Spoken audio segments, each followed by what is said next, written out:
Good morning, students.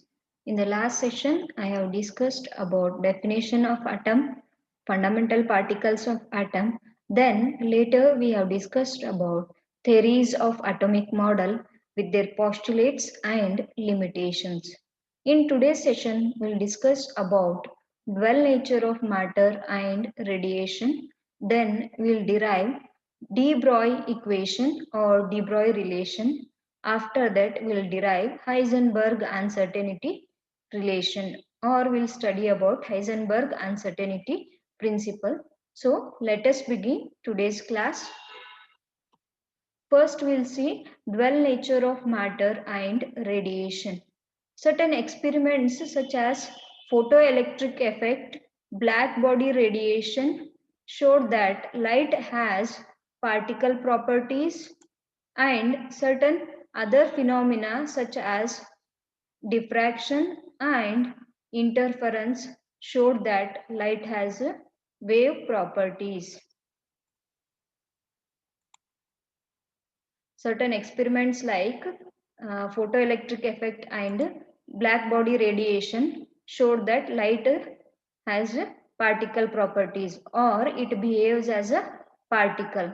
But other phenomena like diffraction and interference showed that light has a wave property or it behaves as a wave.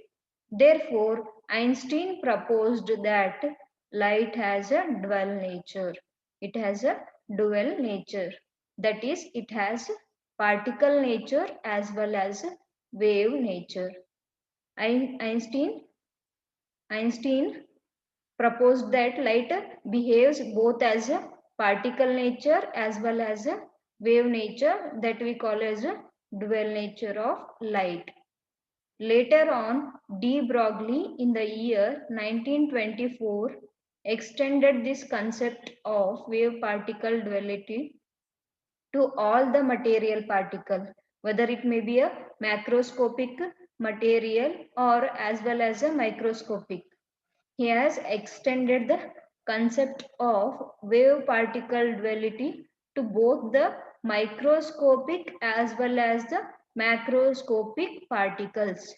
For example, or such as electron, photon, atom, molecule, a piece of chalk, or an iron ball. These are the some of the examples for the macroscopic as well as the microscopic particles, which shows dual nature, which behaves both as the particle as well as the wave. And the wave associated with particle is called as a matter wave. The wave which is associated with any particle, for example either with the electron or photon, that wave associated is called as a matter wave or de Broglie wave. Here we will be writing it as a de Broglie, but we have to pronounce it as a de Broglie. The wave which is associated with a particle is called as a matter wave or de Broglie wave. And any moving electron which is associated with both wave properties and particle properties is called as a wave particle duality. That is nothing but it behaves both as the particle as well as a wave. It shows both the wave properties and particle properties. So such property of a moving electron is called as a wave particle duality. This is about dual nature of matter and radiation. Next we'll move to De Broglie equation or De Broglie relation.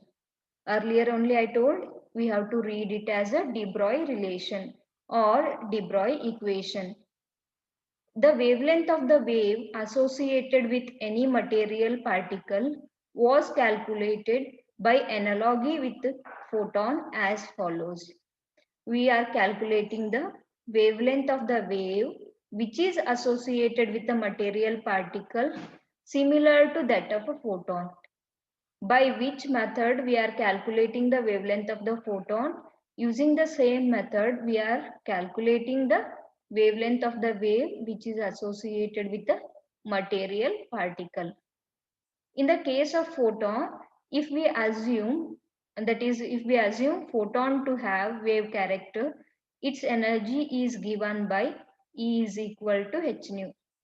That is, if we are assuming photon to behave as a wave or to show as a wave character, the energy is given by E is equal to h nu.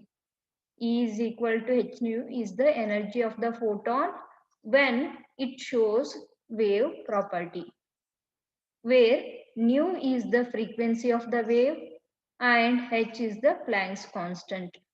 H is called as a Planck's constant. We know that value of H is 6.626 into 10 to the power minus 34 joules.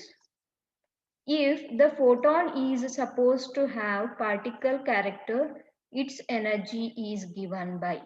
In the first case, we have considered the photon to behave as a wave or it is showing the wave character. But in the second case, we are considering the photon to show the particle character. If it is showing particle character, in that case, the energy of that photon is given by E is equal to mc square, where m is the mass of the photon. M is called as the mass of the photon and c is the velocity of the light. From equations 1 and 2, we get that is h nu is equal to mc square. Equating equations 1 and 2, we get h nu is equal to mc square. But nu is equal to c by lambda. We know that nu is equal to c by lambda. So now you have to substitute the value of nu, that is c by lambda, into this equation, that is h nu is equal to mc square. Here you have to substitute the value of nu as c by lambda.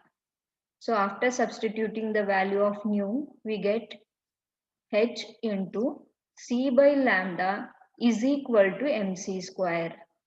This c and this c gets cancelled.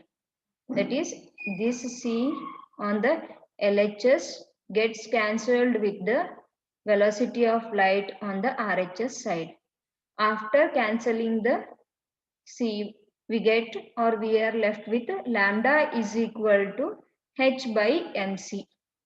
That is, we are left with the lambda is equal to h by mc. Here m is the mass of the photon and c is the velocity of the light and lambda is the wavelength of the wave which is associated with the particle, and h, we know that h is a Planck's constant.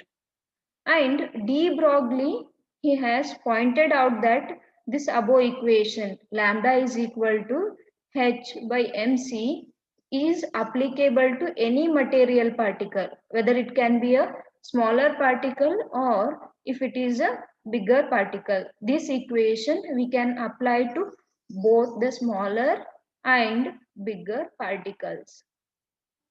If we change the mass of the photon or if we replace the mass of the photon with the mass of the material particle and the velocity c of the photon with the velocity v of the moving particle, what we are doing here, we are replacing this mc.